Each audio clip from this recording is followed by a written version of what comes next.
Yo soy Mariano Melman, vivo en Naranjito. Yo he nacido en Rio Grande do Sul, Brasil, en el año 1950. Y era una época a donde que el acceso a la tierra ya no era muy posible en esas regiones, porque en mi tierna juventud, a los 7, 8 años, yo ya tenía que trabajar para si quería tener algunos beneficios. Entonces yo soy el mayor de casa y cada vez que aumentaba la familia, yo tenía que hacer las tareas de casa, cocinar, lavar ropa y todo esto. Entonces ya comencé a formar o buscar algunos objetivos de mi vida, que era tener un parar de uva y una tierra propia. Solo que ese no se logró en Rio Grande do Sul y mi padre se trasladó al Paraná. Ahí ha conseguido una fracción de tierra de 20 hectáreas. Solo que con el tiempo eso se fue pasando y imposibilitando el acceso a la tierra en Paraná. Entre los 20 años y los 30 yo actuaba en un grupo musical. Llegamos a Paraguay para actuar y actuamos en Embargadariú y vimos esta linda tierra que es Paraguay. Entonces las ambiciones cambiaron y se volvimos a Paraguay. La familia de mi señora entonces decidieron venir a Paraguay y como es natural yo tendría que ser parte. Conseguimos ubicarnos en una localidad cerca de aquí y a donde que tuvimos el acceso a 12 hectáreas de tierra que terminamos de pagar produciendo encima de ello.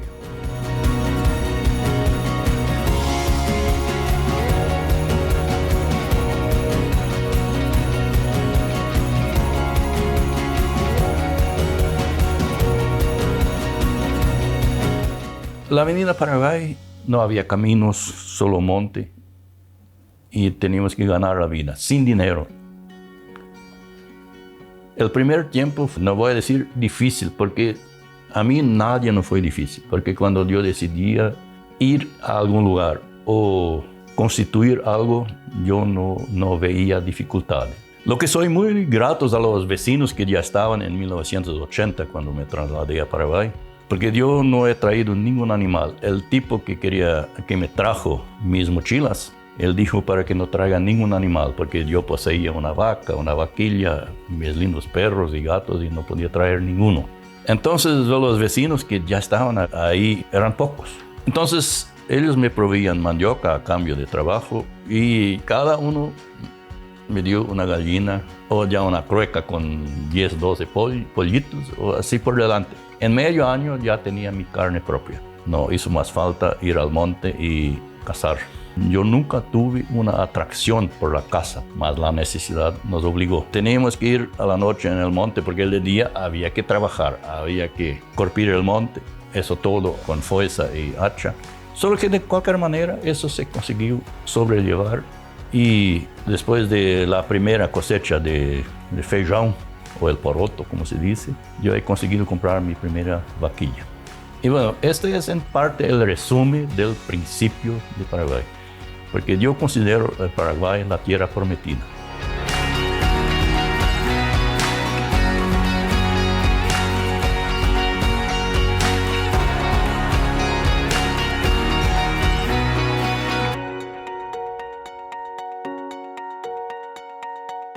Y bueno, yo cuando llegué al Paraguay ya tenía constituido familia, ya tenía una hija.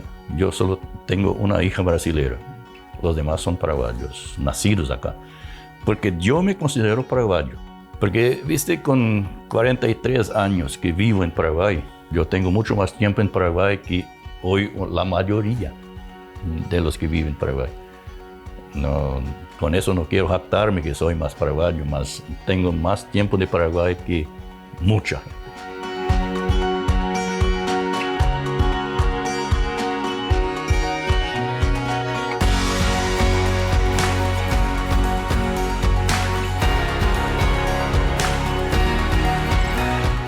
Para el principio, a donde que fuimos a vivir no tenía camino. Eso abrimos a hacha y machete. Y como ya tenía hija de 4 años, pronto ya tenía 5, ya estaba en edad escolar. Entonces ayudamos a formar una comunidad a 6 kilómetros de donde vivíamos. Construimos una escuela. Todos los vecinos construyeron, porque ahí ya amplió, ya era más amplio. Y mi hija tenía que caminar todo el día de allá, porque vino más unos cuñados que tenían hijos de la misma edad. Ellos juntos se iban a la escuela todo el día. Sí lo consideramos una dificultad, no, porque cuando hay buena voluntad, se solucionan lo que es necesario que se haga. Entonces, cuando se tornó demasiado largo el camino que los chicos tenían que irse, ahí construimos una escuela cerca de nosotros, a 1 kilómetro de casa o a menos de 1 kilómetro de casa. Entonces, en aquel entonces ya tenía aumentado mi familia y entonces los hijos posteriores tenían un camino mucho más accesible para participar en la enseñanza. Y bueno, mis hijos casi todos tienen cursos superiores. Yo, por ejemplo, no los tengo porque a donde vivíamos en Brasil, el acceso a la formación académica no era tan sencillo. Había que tener dinero. Y solo para los bienes que tenían muchos bienes podían formar a sus hijos. Entonces yo tengo 5 años de clases realmente. El resto, para aprender idiomas y todo esto, lo aprendí leyendo libros en 3 idiomas, en portugués, alemán y español.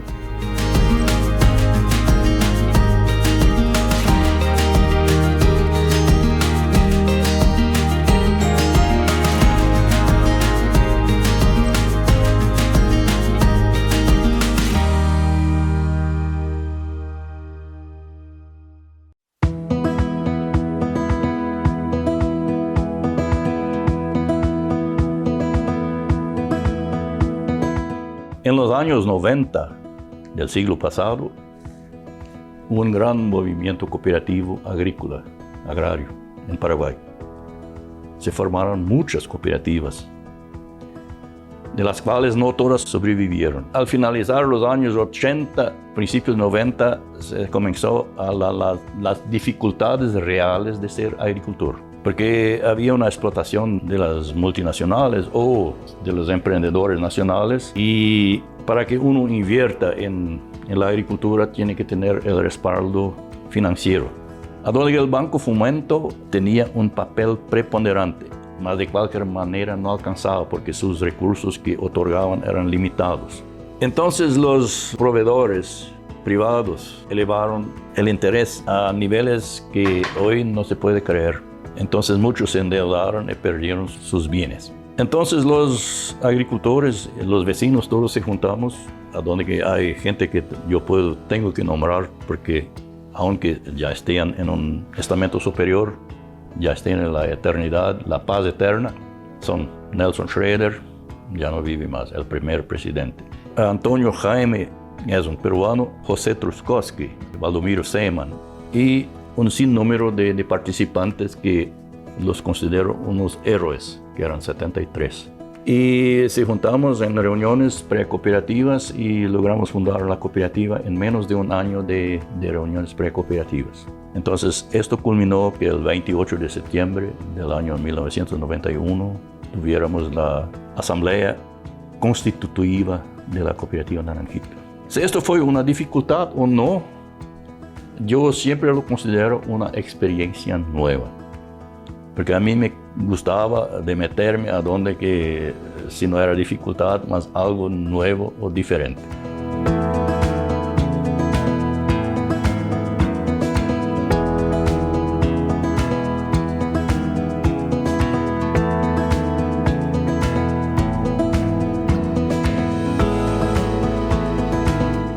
En primer lugar, para contactarnos con el Instituto Nacional de Cooperativas de aquel entonces, esto era una dificultad por la diferencia de idiomas. Solo se hablaba portugués y ahí solo hablaban español. El entenderse. Por esto que Andrés Ramos, que era el socio número 1, también está en el Reino de la Gloria. Él nos ayudó muchísimo porque él vivía en Asunción y tenía una finca aquí. Él realmente es que impulsionó Para asociarse no había dificultad, porque en un año pasado una cosecha, después del 21 de septiembre, doblegamos o triplicamos el número de asociados, porque no se imponía trabas.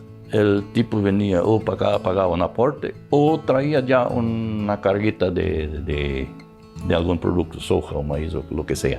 Solo que las dificultades reales de la cooperativa comenzaron después que ya estaba constituida, porque necesitaba. Primero se buscaba para que la gente se asociara. Después, cuando no hacía falta buscar porque venían por sí solos, ahí faltaba la estructura. Porque viste, hoy tenemos una linda estructura, solo que en aquel entonces era la nada. Para fundar la cooperativa es como el principio de las escrituras. En el principio solo existía la nada.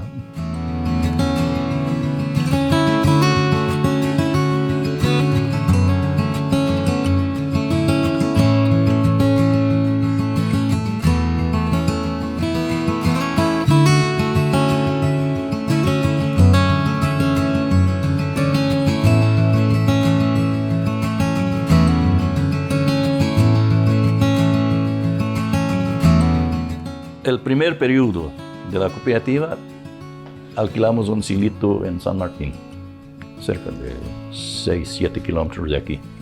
Solo que este no daba para nada. Tenía una capacidad de menos de 1,000 toneladas y la producción de la cooperativa el primer año fueron 4,000 toneladas, lo que hoy es algo insignificante, mas en aquel entonces era un número razonable.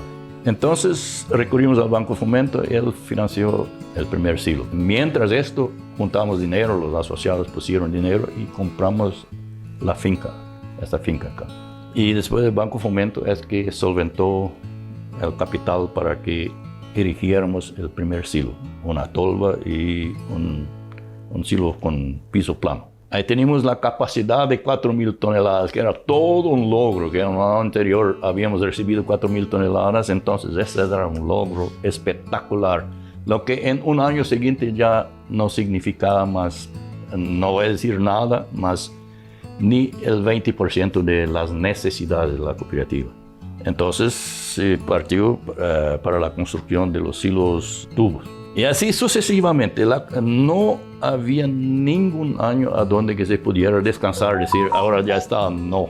Al contrario, si se invertía un monto que parecía impagable, el otro año se tenía que doblegar o triplicar. Solo que con fe y esperanza se logró subsanar todos esos temas, que con el correr de los años comenzamos a construir puestos de compra o sucursales. Y hoy tenemos sucursales en Aurora y en Mercedes. Solo que la estructura, si la comparamos hoy como la que se tenía en aquel entonces, 4,000 toneladas, hoy tenemos estructura para 70-80,000 toneladas. Yo no podría precisar porque no vivo más en la oficina, entonces no puedo precisar porque esas son cosas que tenés que convivir para tener números exactos. Y para el mediano o pequeño productor, yo no puedo afirmar categóricamente, mas para sobrevivir tiene que estar en cooperativa. Porque los emprendedores privados miran generalmente a los más bien sucedidos o los más perseguidos de la suerte. Y al que tiene que realmente el luchador, él tiene que estar en cooperativa porque la competencia lo traga. Y así sucede en la cooperativa. La competencia es, no voy a decir mortal, mas la mantiene despierta para que siga sobreviviendo. La cooperativa hoy tiene que estar muy activa para que permanezca y tiene que seguir invirtiendo para que solamente aumente, no puede estacionar.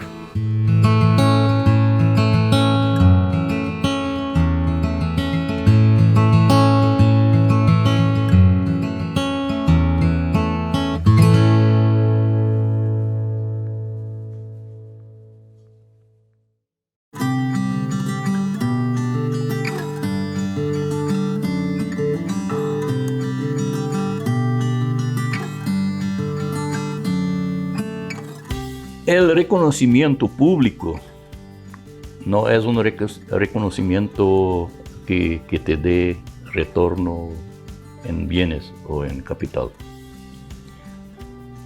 Por más que esto suene raro. Yo tenía varias pasiones: música, familia y cooperativa. Entonces, la última pasión que realmente me hizo que dedicarme de cuerpo y alma fue la cooperativa. Eso no era para obtener méritos económicos, simplemente porque a mí me interesaba esto. Y buscar el beneficio general. Este beneficio no es personal, este es un beneficio para la comunidad. Algo que nunca he soñado, ser presidente de la cooperativa. Entonces esto cayó así como del cielo. Algún día me pusieron y algún día me sacaron. Entonces esto es natural, esta es la naturaleza. Si la observas, es así mismo. Lo que me afectó negativamente es que después que se creía que la cooperativa estaba constituida, ahí se notó que había una persecución. Hoy la cooperativa, por cualquier cosa, se le quiere accionar judicialmente a la cooperativa.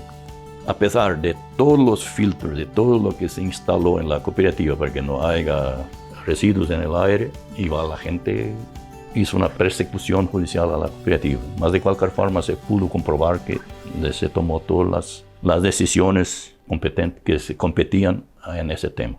Y eso realmente marca, son cosas desagradables. Eso es lo único. Tenemos la competencia al lado, a ellos no sucedió esto. Que tienen hacen el mismo, su forma de existir es la misma cosa que la cooperativa invierte y produce. Entonces esto era algo que no daba gusto.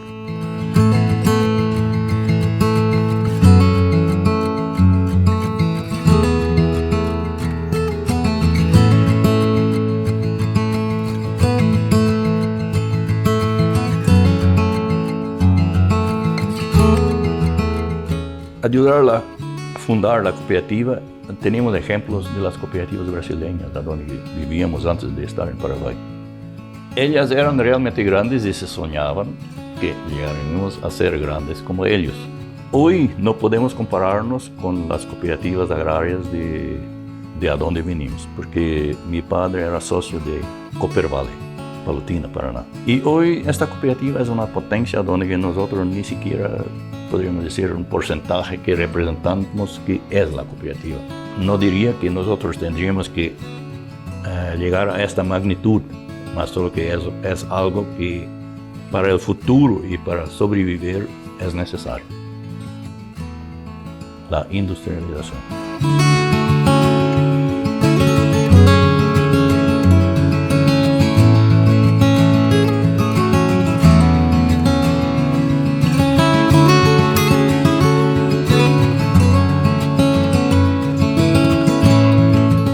Si la posteridad te recuerda, es porque ya no estás más aquí.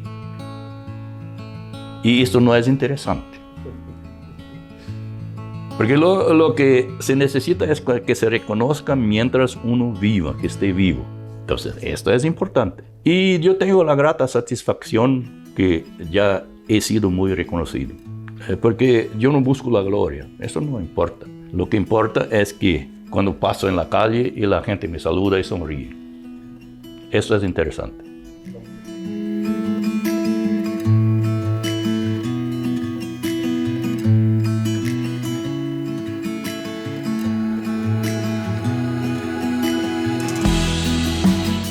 Para mi familia es algo realmente personal. Casi todos son independientes. Y hoy en mi casa estamos prácticamente en una luna de miel otra vez, yo y mi señora. Entonces volvimos al principio. Y para los asociados, yo los considero todos unos seres especiales. Porque para fundar y mantener una cooperativa tenés que tener gente de buena voluntad. Y esto ha existido aquí y sigue existiendo. A pesar que hoy la cooperativa tiene que ajustarse a las situaciones del momento, no es tanto la gente que se somete como la cooperativa tiene que ajustarse a las situaciones del momento. Y bueno, a los que critican a la agricultura, yo puedo asegurarle que la agricultura es un proveedor de salud, porque es proveedor de alimentos, entonces eso quiere decir que es un proveedor de salud. En primer lugar, puedo asegurarles que la agricultura que se practica, la siembra directa o todos los tipos de siembra que se hace, provoca una primavera constante en el campo. Porque si vas a recorrer por Paraguay, siempre encontrarás prados verdes. La diversificación de los cultivos, esto es que hace con que siempre hay un verde disponible. Y el verde, como muy bien puedes saber, hace con que el verde saque el carbono del aire y exhale oxígeno. Porque a diferencia del monte, el invierno se queda dormido, no extrae carbono del aire y tampoco exhala oxígeno. Mientras que los cultivos del invierno que se desarrollan, ellos cumplen esto. Entonces, por más que se produzca alimentos, también tenemos ese factor que hay que considerar.